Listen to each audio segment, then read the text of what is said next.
A big welcome back to the channel. Today we're in Washington, D.C. at the auto show. There's a lot of things to see and do here, and I can't wait to get into it. I come here just about every year, and there's a lot of things that they did right at this auto show and a few things that will make you question what were they thinking. And I'm going to be your guide to help walk you through everything that there is to see and do here. And as always, I'm going to help you decide whether or not it's worth your time. And most importantly, is it worth your money? So without further delay, let's go ahead and get started and get into it. As I mentioned during the introduction, it is going to be at the DC Convention Center, and your best way to get down there is going to be, in my opinion, to take the Metro. If you decide to drive, expect to pay anywhere from $20 to $40 for a parking spot that's close to the convention center. Now, one of the things I love about the auto show is it gives you an opportunity to, in one day, explore dozens of cars that you may have wanted to get into, but you just don't have the time to go from dealership to dealership. And you can get up close and personal to most all the cars that are there. That means you can open the door, you can go inside, you can fidget around, and it's not completely powered up, but it's powered up more than, say, a normal car. So you can open up the doors, you can turn on the indicators, turn on the headlights. You can do a lot of functions within the car, and it's open to pretty much everyone. And you'll see in the video that there are kids and adults that are getting in the car. And if you're not sure what to do, this sign right here tells you right there, get in the car. That's the best part about the DC Auto Show.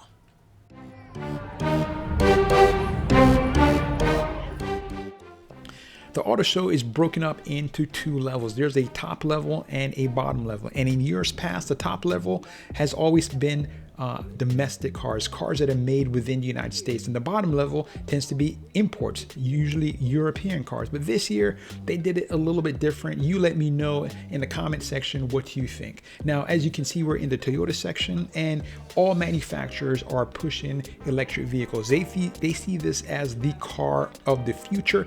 So a lot of the cars in auto shows are cars that are, just, hit the market, or their future cars to come. So with electric vehicles being the future that many auto manufacturers see, you're going to have a big push in not just the DC auto shows, but auto shows all throughout the nation, and you're going to see a lot of electric vehicles.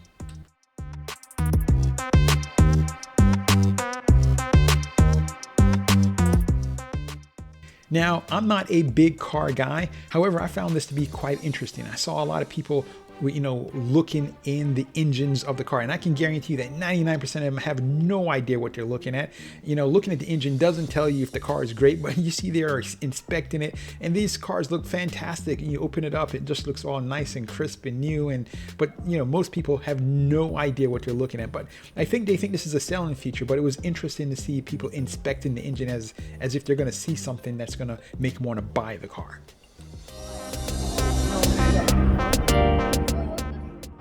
Just like at dealerships in your local community, if you go to the auto show, most cars will have the specs right next to them. And these specs are interactive. That means they're going to be a color display, a screen, usually moving pictures, so that you can help you understand all that the car has to offer. And usually it'll tell not just what the car can deliver as far as performance, but also it'll give you an idea of how much it'll cost. The auto show is not for everyone. It's a great environment for most who like automobiles, but if you get dragged in, you don't want to be there. They got these places you can pretty much almost take a nap, and your husband will have to pick you up, just to get you interested in some of the things that they want to see. However, if you want to just, sit there, read a book, take a nap, there's plenty of places for you to relax.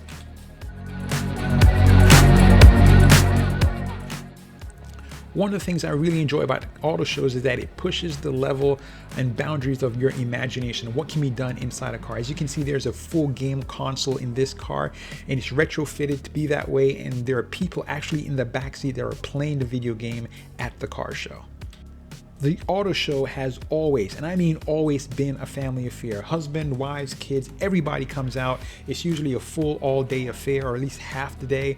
And this year was no different. In fact, this year, and there's a lot of things I'm going to talk about when it comes to family and kids at this auto show, but they went all out when it came to, having the family here. And as you can see, there are lots of people here with young kids in strollers. And I recommend, if you're going to bring young kids, they're not going to want to walk all day. day. So definitely bring a stroller. It'll make it more enjoyable for you and for them. It'll extend your opportunity to time to stay here and just kind of see a lot of cars. And as you can see in some of the clips to come, kids were all over this car. So definitely, if you have kids, don't leave them at home. Definitely you want to bring them here, especially this year. And I'll explain more about that towards the end. Something that's important for you to understand is that the auto show is a business. They are here to get your name, your email, your telephone number so they can bombard you with advertisement to sell cars. And you'll have salespeople who can tell you about cars, and they'll also have swags that'll have the car manufacturer's name printed all over it. But this is a business and they are trying to sell. So be careful if you give out your telephone number and or your email. Be prepared to get bombarded with information about cars. And so if you don't want to do that, I recommend you use that dummy email address that has all your spam emails. But there are also people here to help you. So if you really are looking for a car and looking for the specs, they will walk you through it. These people tend to be resident experts when it comes to knowing about that particular manufacturer and brand of cars that you're looking for. So if you are in the market for a new car, this is absolutely the place for you to go. Now here's a strategy for you. I was here on a Saturday, which is probably their busiest day. If you want to actually get into a car and not have to wait, say 15 minutes, the best thing for you to do is come here on the weekend. If you come here on a Saturday and you want to get into a sports car that's not taped off, like say this car right here, be prepared to wait. Usually there's a line of people who want to come in. Some people go in the car and they sit there for 10 minutes or more. Others get in and out because they know there's a line. But just be prepared. If the car is popular, if it's new, you're gonna have to wait a little bit. That's pretty insane.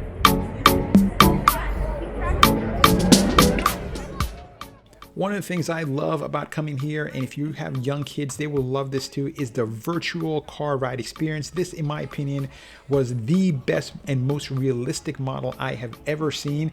It goes 360 degrees. So if you're traveling in a car, the contraption apparatus actually turns with you as you turn the car. And this here is absolutely free. This is one of the, in my opinion, the most advanced virtual car model I have ever seen. The wait is about 45 minutes on a Saturday, and that's about as long as the line will get. But it's a really immersive experience. And this right here is absolutely free. It's included with your cost of admission. Now, if that ride was too realistic for you and you wanted to say a more traditional way, there were about maybe 6 of these virtual car ride experiences there. More of them were on the top level than were on the bottom level, but you have the traditional type of experience as well. These lines were not quite as long. I would say the wait here was about maybe 15-20 minutes long. Most people who come to car shows, they want to get into the cars. They want to sit in the front seat and they want to see what the driver experience is like. However, not every single car is going to be accessible to the public. You'll find lots of cars that are either roped off or taped off, or there are barriers between you and the car because you can't get in the car. These right here are Chevy's future electric cars, and they're not yet ready to be released to the public, but you can take a look at what the concept is. Very close to what's going to probably be released, but they're not quite ready for the public to get inside. Also, at times they rope cars off because they want to create the aura that the car is special, unique, or something to be anticipated, create some hype for the car. But sometimes they'll put a barrier around the car, and right next to the car that they have barriered off is a car that you can go into that's either identical or very similar to the one they roped off, which I think is a good sales strategy. But not every car you go to the car show you're gonna be able to get in, unfortunately. Get into. If the virtual ride in a car didn't quite do it for you, well, there are ways that when you're actually inside the car show that you can go for a ride in the car. Not every car, but some cars have this drive-in experience. You don't actually drive the car. There's a driver that is in the car, but you can actually be in there. You have to wait in line, get in the passenger seat, and just go for a ride around the car. Now, if you want to take a car around the roads of DC and actually drive the car, most of the cars here have an opportunity for you to get in and drive. And this is it right here. You just get in, you sign up, and they will take you for a test drive in the car of your choosing. Something else I like about the car show is that they have plain realistic cars. This is my car right here, the one I really like. And my next car is going to be this, the Kia Soul. I like it. I like the fact that it was there at the car show and I could get inside and see what it was all about without actually taking the time to go to the dealership. Also, technology is playing more and more of a role in immersing you in the car experience. This right here, you just wave your hand around a sensor. You can change the color. You can actually go inside the car and move around to see what inside the car looks like. Then technology just keeps on getting better and better each year. And this is something that's new to the car show this year. At the time I was there at the car show, I did around 10,000 steps. So if you're going to be there, be prepared to take the Shoe Leather Express. It's going to be a lot of walking, a busy day for you. Also, it's wheelchair accessible. So if you're disabled or if you have trouble with mobility, coming here is not going to be a problem. For the most part, when I was upstairs, I had no problems. It was pretty much typical, what I would expect from the car show. However, when I went downstairs, a completely different experience. I didn't like it that much, and I'm going to show you exactly why. So starting off downstairs, this area right here is new. It's a kids, in big wheels, and all this right here is free. They have a course that they go through, and I thought this was a great addition to a car show. You have a car show that upstairs, it's a family affair. Upstairs is more for adults. Come down here, you have this kid experience. And if you have kids who are older than 8, you have a go-kart that they can ride. So I thought this was really a nice touch. Very well done, in my opinion. As I walked around more and more downstairs, this is where it kind of went off the rails and got a little bit wonky. You see a massage chair right there. They had gutter guard. They have, kitchen remodels, stuff that had absolutely nothing to do with a car. Some of them did, but, foot therapy, massage, relaxing oils. They had sauce and seasoning for chicken. It just didn't really make a whole lot of sense. It was just a bunch of vendors down there that were selling vacations and a whole bunch of things that had really absolutely nothing to do with a car. Your eyes are not deceiving you. You're looking at boats. These are boats. They're selling boats at a car show. Don't know exactly why, but they're selling boats. And then right next to the boats is electric bikes. This is not too bad because it's not a car, but at least it's some type of mode of transportation. So this is not too bad at all right here. But so far, not so good. I'm over it. Daddy, Now, as we move downstairs a little bit more in this section, you do see more cars. You have a Tesla truck right here, and right next to it, they have all the Tesla models, and that's okay. But right next to all of that, we have cars, in my opinion, that pretty much no one in the entire building can afford. And these cars are $250,000 each, and they're Bentleys. Bentleys are great if you want to see one of the most expensive cars in the entire world and get close to it. But beyond that, there was just a lot of cars that were not for sale, not accessible at all to the general public. People who were just have show cars that were just there for display purposes.